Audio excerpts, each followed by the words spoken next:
Electromagnetic induction और Faraday's law हमने देखी, और फिर हमने उसकी जो इंड्यूस्ड करंट है, किस तरह करंट इंड्यूस होता है वहां पर, जो हम मैग्नेटिक फ्लक्स को चेंज करने से ऑब्जर्व करते थे। फिर उसकी इंड्यूस्ड करंट की और उसकी जो अपनी मैग्नेटिक फील्ड है इंड्यूस्ड करंट की वजह से, उसको हमने लेंज़ेस लॉ से देखा कि उसकी डायरेक्शन क्या होती है।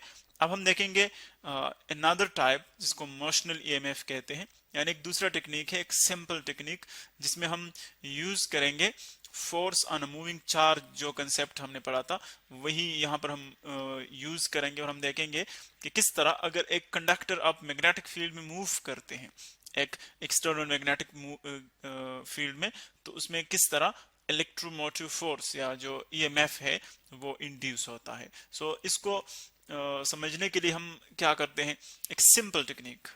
फर्स्ट ऑफ ऑल हमारे पास एक मैग्नेटिक फील्ड है।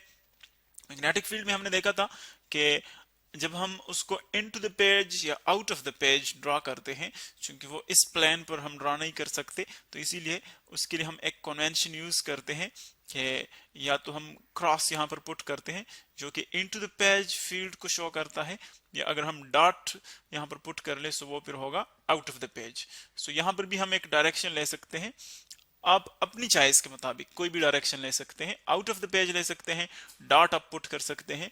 यहाँ पर मैंने सपोज क्रॉस पुट कर लिए सारे, तो इसका मतलब यह है कि जो मैग्नेटिक फील्ड, जो एक्सटर्नल मैग्नेटिक फील्ड हम यहाँ पर अप्लाई कर रहे हैं वो एक्चुअली इनटू द पेज है, यानी उसकी डायरेक्शन जो है वो आप से लेकर इस पेज की तरफ है, इस प्लेन की तरफ है, इनसाइड है। सो ये हमारे पास वो फील्ड, उसकी डायरेक्शन आ रही है। ये मैग्नेटिक फील्ड ड्रॉ करता हूं।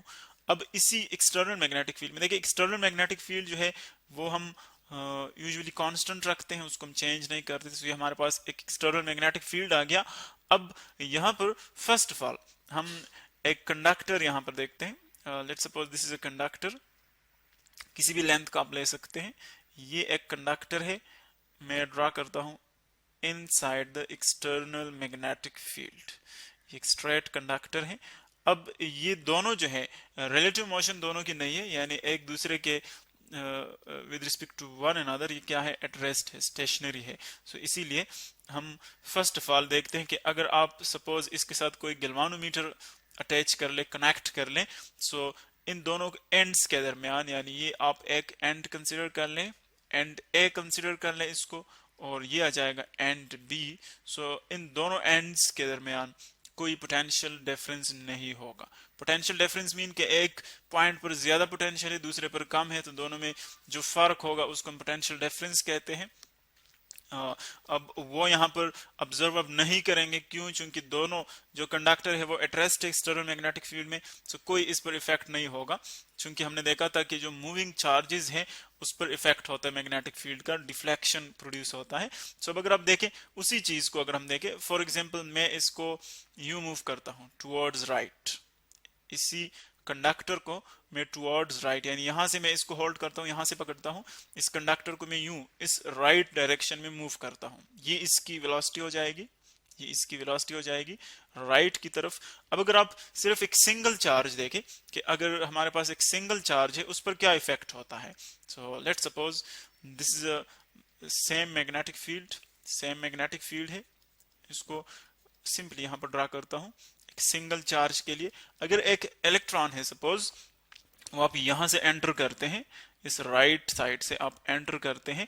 सो अब देखें, क्योंकि हमने देखा था कि जब मूविंग चार्जेस होते हैं मैग्नेटिक फील्ड में वो क्या होता है, उन पर एक डिफ्लेक्शन इफेक्ट होता है, यानी वो डिफ्लेक्ट होते हैं।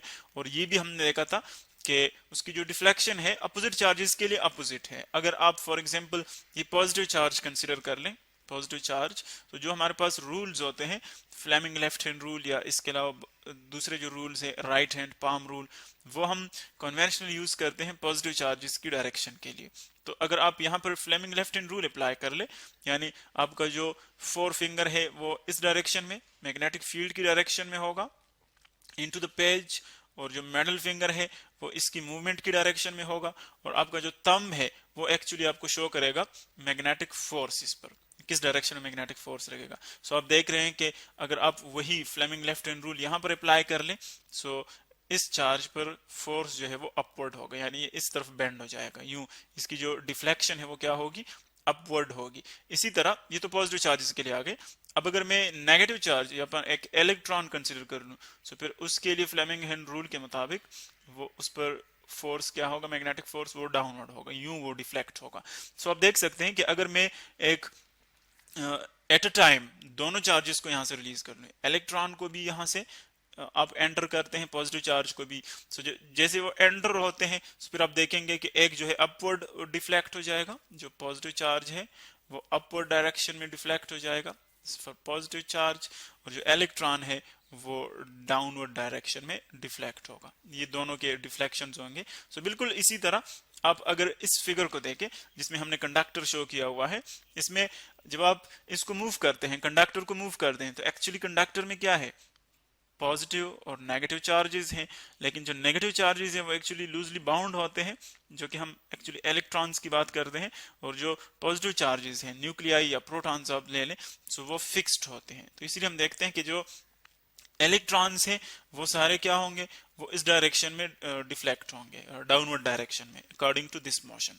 यहां पर हमने देखा कि एक चार्ज को अगर आप मूव करते हैं यूं, सो इलेक्ट्रॉन डाउनवर्ड डायरेक्शन में डिफ्लेक्ट होगा। तो बिल्कुल इसी तरह इस कंडक्टर को जब आप मूव करते हैं, तो इसमें भी इलेक्ट्रॉन्स क्या करेंगे, वो डाउनवर्ड डायरेक्शन में डिफ्लेक्ट होंगे। सो इलेक्ट्रॉन्स जो है वो सारे सपोज इस डायरेक्शन में डिफ्लेक्ट हो गए, नीचे आ गए, सो इलेक्ट्रॉन्स यहाँ पर एकमुलेट हो जाएंगे, ये इलेक्ट्रॉन्स एकमुलेट हो जाएंगे डाउनवर्ड एंड पर, इस एंड पर, और यहां से जब इलेक्ट्रॉन नीचे डिफ्लेक्ट हो जाएंगे, तो इसीलिए यहां पर हमारे पास क्या रह जाएंगे, पॉजिटिव चार्जेस रह जाएंगे। अब जब आप देख रहे हैं कि यहां पर पॉजिटिव चार्जेस रहते हैं, डाउनवर्ड जो एंड है वहां पर नेगेटिव चार्जेस एक्यूमुलेट होते हैं, सो दोनों एंड्स के दरमियान क्या प्रोड्यूस हो जाता है, पोटेंशियल का फर्क आ जाता है।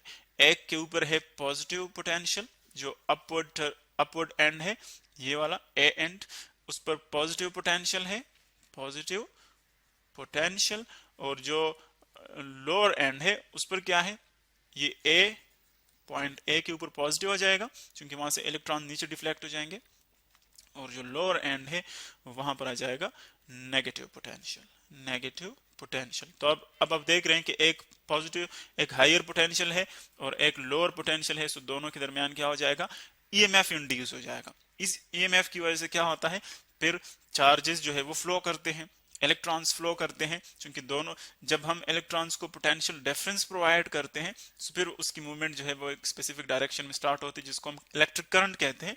तो एक्चुअली देखें, हमने इस ईएमएफ को इंड्यूस किया, इस ईएमएफ को हमने इंड्यूस किया किस सोर्स की मदद से, एक नॉन इलेक्ट्रिक सोर्स से, नॉन इलेक्ट्रिक सोर्स से। यानी एक्चुअली जो डिफ्लेक्शन है देखे, वो तो हमने मैग्नेटिक फील्ड की वजह से देखी, सो इसीलिए हम इसको क्या कहते हैं, नॉन इलेक्ट्रिक सोर्स।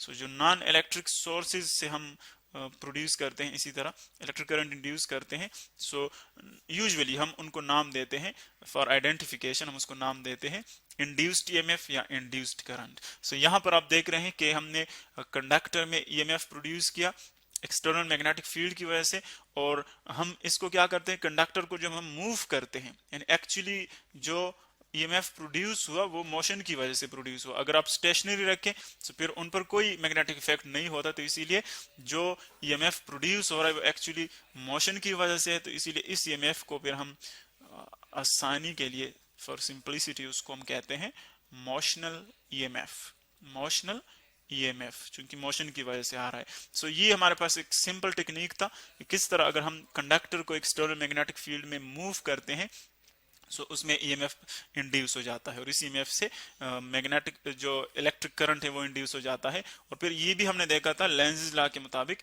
कि जो ईएमएफ आ जाए वो इलेक्ट्रिक करंट को इंड्यूस करेगा, और वही इलेक्ट्रिक करंट, चूंकि इलेक्ट्रिक करंट भी फिर मूवमेंट ऑफ चार्जेस है, तो अपना मैग्नेटिक फील्ड जो है वो प्रोड्यूस करते हैं, अपना मैग्नेटिक फील्ड जो है वो प्रोड्यूस करते हैं। और वो हमने देखा था कि उस मैग्नेटिक फील्ड की फिर डायरेक्शन क्या होती है, वो हमने लेंज़ लॉ में डिटेल के साथ पढ़ा था कि अगर आप फ्लक्स को सपोज इंक्रीज करते हैं, सो वो उस एक्सटर्नल मैग्नेटिक फील्ड के अपोजिट डायरेक्शन में आता है, क्योंकि वो उसको अपने ओरिजिनल फ्लक्स को मेंटेन रखना चाहता है। और अगर वो सपोज डिक्रीज हो रहा है फ्लक्स, तो फिर जो इसकी वजह से मैग्नेटिक फील्ड है करंट की वजह से, वो उसी फील्ड की डायरेक्शन में आ जाते हैं, सेम डायरेक्शन में, ताकि उसी को कांस्टेंट रखे। सो ये एक्चुअली हमारे पास कंसेप्ट था मोशनल ईएमएफ का।